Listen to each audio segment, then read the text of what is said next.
What's up, dude? I'm sure by now you've seen these cooking videos on YouTube with insane titles where it's just peaceful music and a pair of hands. They always seem to have like 100 million views and the recipes always look just sort of weird to me. But I'll tell you what, this specific one caught my eye because it's a rolled up stuffed meatloaf, and I began to ask myself the question, should I be stuffing my meatloaf? It looks pretty good. Well, in my series, we'll see about that. I find out if these viral recipes are actually any good. So let's get straight into this one and see if it's worth the hype. Now let's go! All right, my friends, today's video is coming from the YouTube channel called Gourmet Corner, and it's their most popular video titled The Most Delicious Meatloaf Ever. Try making him like that. It's so delicious. It's nice to know the meatloaf is a he. There's no lady meatloafs. And as always, this is a blind reaction. I just saw this thumbnail and thought, okay, I gotta try this rolled meatloaf. Let's see. Easy enough, standard meatloaf starting with ground beef and a couple of eggs. Hail as hell. That onion looks great. I hate grating onions, but when I do, we'll see about that videos. I know I have to because I'm trying to do right by their recipe. Like, I really don't want to substitute any ingredients or anything. I want to see how it is. Garlic. Garlic in the loaf. Sonny doesn't like that. I'm not really a huge fan of the raw garlic in the loaf. I feel like it never quite cooks fully and you get that kind of acidic garlic tinge, which I don't like. Just for 40 minutes, just chopping. All right, got it. Parsley, onions, garlic, eggs, beef, salt, and pepper. Schwarzer. And now, we don't have any audio on for this video, but I imagine if we turned it on, it would be like sort of peaceful, jazzy kind of music. We give it a mix. We spread it out on all this parchment paper. Okay, cool. CPR your loaf. All right, well, now we're just, chopping up some spinach. This feels dumb. It just feels like bruising the spinach. Like, I would just chop it up after you cook it. Wilting down the spinach. I don't think they really said, but obviously, they cooled the spinach down. Mushrooms, chop them up. Simple enough. All right, 45 minutes later. Okay, yeah, we got it. My God. We get it. We get it. We get it. We get it. We skipped ahead, but they've been cooking these mushrooms for an easy 3 minutes. Been a fortnight. There's this type of cooking videos on YouTube that are like... You fall asleep to. Yeah, they're like opposite of ours. They're relaxing. Not everybody has squirrel ADHD brains. Okay, nice spread on the mushroom. Great spread. I've noticed in all of these videos, I don't think in one video they specified ever the type of cheese. It's always just Cos. All right, and then a load of cheese in the middle. I think what's interesting about this is if it works out pretty well, like, you can obviously just switch up all the toppings that you want to put inside of there, you know? Oh, it looks like it's not the easiest wrap up. You know, I've made a beef Wellington or two in my day, and I was surprised that she didn't leave a bit of space on one end of her rectangle of beef so it would close up nicely. Thing's a boost. Throw it at a neighbor you don't like. I hate this baking on foil stuff. I just don't like it. I don't. Why? For cleanup, I understand why they do it, but don't use foil, dude. Just use parchment paper. Looks like we're making the sauce. Soy sauce, ketchup, mustard, and honey. So you got sweet, you got salty, a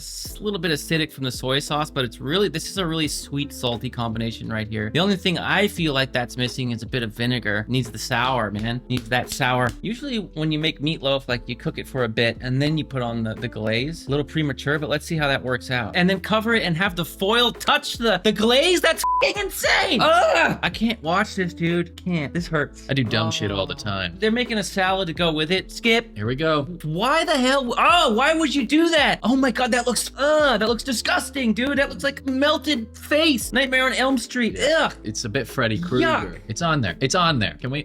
You're done. It's oh my God. She's faking brushes. That's how it's supposed to look like, but why would you wrap? Oh my God, that was such a dumb. All right, well, a little botched in the end there, but we got to give it a shot and see if it's worth the 13 million views. Rolled meatloaf. Should you roll your meatloaf? Let's go find out. Salad is vile looking. All right, my friends, let's do this. I'm starting with 2 pounds of 80/20 ground beef. Go ahead and add in my 2 whole eggs. Next, we're going in with our grated onion, nice and juicy. And I did say I was against this, and I still am, but I'll let you know because I haven't done this for a long time, but we're going in with the garlic. By the way, if you don't own a microplane, they're cheap tools and you need one.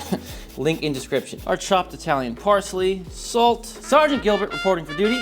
That's just fresh ground black pepper. Do as much as you want. I love pepper, so I'm gonna do quite a bit. And finally, just a little bit of paprika. And we'll go ahead and give this a really good mix. Whew, boy, that's cold. And I'll tell you what, this reminds me of something. One of the first cooking jobs I ever had was in Sonoma County, where I grew up at the Sebastopol Brewing Company. Now it's Hot Monk Tavern. And I remember literally working with like 200 pounds of like ice cold beef at a time in these massive tubes. And it would come in still slightly frozen, and they would have me mix it. And like, if you know, you know. You want to talk about getting a brain freeze from putting your hands in something? It is like excruciatingly painful to mix that much cold beef. Drop a comment below if you've ever like really suffered from mixing cold beef, but it's a crazy experience actually. Now before moving on, let me tell you something. As a chef, I am going through mountains of dishes every single day. It's a constant dishwashing process here. And recently I learned that most dishwasher pods are full of really harsh chemicals and even microplastics. And guess what? That stuff can stay on your dishes. And when you're cooking and eating every single day in your kitchen, for me, that's just a no-no. That's why I'm seriously happy I found Blueland, who is the sponsor of today's video. Blueland uses no single-use plastic in any component, from bottles, tablets, and wrappers to shipping. And this is what makes its cleaning products people and planet friendly. Plus, all Blueland's tablets are made with naturally derived ingredients. The dishwasher tablets are proven to perform on baked on, burnt on stains, and they really work well. And when you order dishwashing tablets, they're gonna send you a tin and you just pour those tablets inside. When you need a refill, you just get the tablets and you just use that same tin. Simply just drop a tablet in your dishwasher and you are ready to go. And if you are a connoisseur of hand soaps like me, you are absolutely gonna love Blueland. I love the way they do their hand soaps. The first time they'll send you this nice forever bottle, which you just fill with water. Simply drop one of your tablets into the bottle, wait a few minutes, and your hand soap is done. And you can get even more savings by buying refills in bulk or setting up a subscription. Their subscriptions are customizable and convenient, so you'll never run out of your most used products. And Blueland is sharing a special offer just for my viewers. Just click the link down in the description to save 15% off your first shipment. Thank you, Blueland, for sponsoring this video. Now let's get back to the recipe. All right, let's make our ingredients for the middle, starting with a little bit of olive oil in my medium heat pans.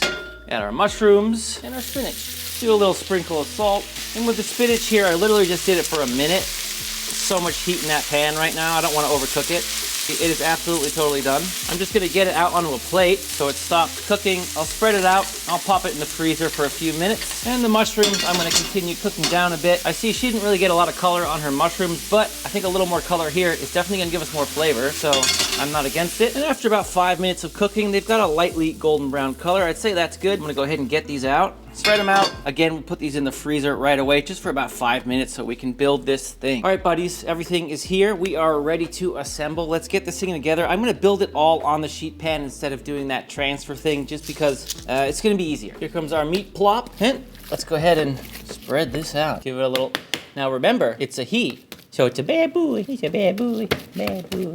And in with our spinach. Only took about 5 minutes in the freezer and it's actually totally chilled out. Only thing I'm gonna do different is leave a little border here at the top so it can close up without everything spilling out. Sort of like if you're making a Wellington or other rolled items. Mushrooms coming in next. There we are. And finally cheese. And there we go. We'll spread up our cheese. I'm now just gonna get under my parchment paper here and just begin rolling this up. I'll make that first little fold, and then what I'm gonna do is just peel this parchment back and then lift the parchment and just fold over.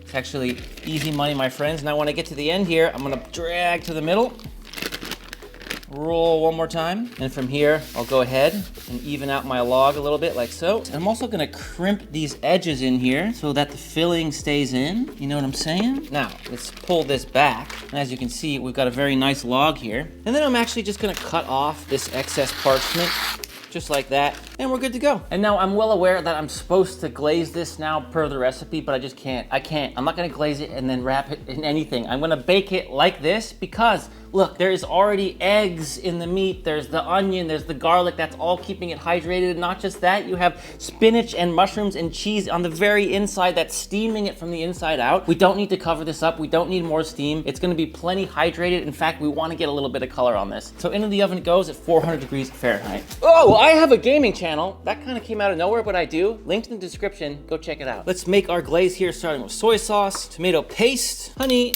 and in her description, she says 1 teaspoon of mustard, but upon reviewing that video, it's at least 3, and I think there's more tomato paste as well and more honey. Yeah, so I'm adding just a bit more to sort of match it, because it's definitely not 1. And I can't help myself, you guys. I'm doing just a tablespoon or so of ketchup, because it needs to be in here, okay? It just needs to be in here. Let's give our glaze a mix, and we'll have it ready to go for when the roll comes out of the oven. And here we go. All it took was 35 minutes for me, which is obviously a huge difference from the 60 to 80 minutes that was recommended in the video. Having said that, their log was definitely much fatter than mine. Honestly, this is already cooked through. It's about 150 degrees internal. Let's go ahead and glaze it up and let the glazing begin. Not sure why mine looks so much darker than hers, honestly. The glaze itself, well, we know her amounts weren't really like too accurate. And it's really about balancing fat and acid because the meat itself is just basically pure fat, right? It's got the cheese in there as well, which is adding so much more fat. And so putting on a bunch of this glaze that has acidic ingredients is really gonna help balance this out when you go and get a slice of it. Glaze is pretty clutch here, so I'm just gonna go heavy. And back into the oven it goes. I turned it down to 375, and I'm gonna set a timer here for about 8 minutes, and then we'll check on it. And here we go. That was in the oven for a total of about 12 minutes. Glazing looks good to me, but I am gonna let this rest for at least 20 minutes. Okay, my friends, the time has come. It's rested. Let's have a look-see inside here. Little reveal. Doesn't look too bad, and the cheese is gooing out, so that's good.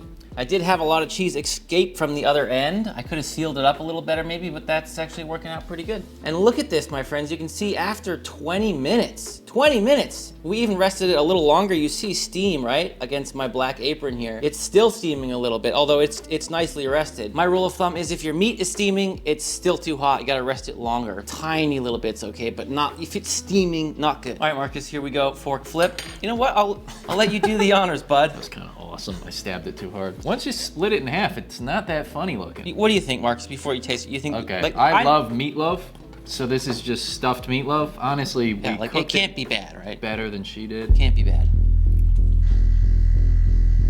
Is the year 2025. Are you fridge? Have you now or have you ever had sexual relations with the microwave? It's delicious. I'm starving. We are very hungry. Do keep that in mind. But I'm not letting that affect my opinion. Salt is there. It's moist from all those ingredients in there. You know, if you're into spinach and mushrooms, it's nice to have that little surprise in there. And I kind of like the cheese. I like cheddar. It would not be this good though without that glaze, and a lot of it. I'm telling you, it needs that glaze, like a heavy, heavy layer. I love soaked in glazed meatloaf, barbecue sauces. This is great. And you know what? I'm not bothered by the garlic. I mean, there's only 2 cloves in here, but I thought that was gonna bother me a lot more. I think previously I've worked in restaurants early on in my cooking career where they put loads of garlic in there, you know what I'm saying? And like that's like disgusting. It's also, they're probably using tubbed garlic too, not even fresh. This is actually good. This is one of the better things we've made, and we'll see about that. We've been cooking some duds recently. Although, I will say, obviously we did not follow the exact recipe. We followed the recipe in terms of ingredients and flavors, but not in terms of technique, because it just didn't need to cook that long. Hers was thicker, but still, it's just too long to cook. Just with all the wrapping of the tinfoil and all that stuff with the glaze, that was just sort of just unnecessary. Tastes good though. Meatloaf with molten cheese inside. It's a lava cake of meat. This feels like a 8.3 to me. Ooh, I think 8.4. Make it. Thanks for watching today, my friend, and if you're a fan of written recipes, definitely check out my Master in the Making ebook. That'll be linked in the description. It has 55 of my personal favorite recipes. They are all winners. You'll also find a link to my gaming channel down there, and if you want to keep learning today, here are 2 more of our favorite. We'll see about that. They're both really good. Until next time, you know I love you, and I'm out!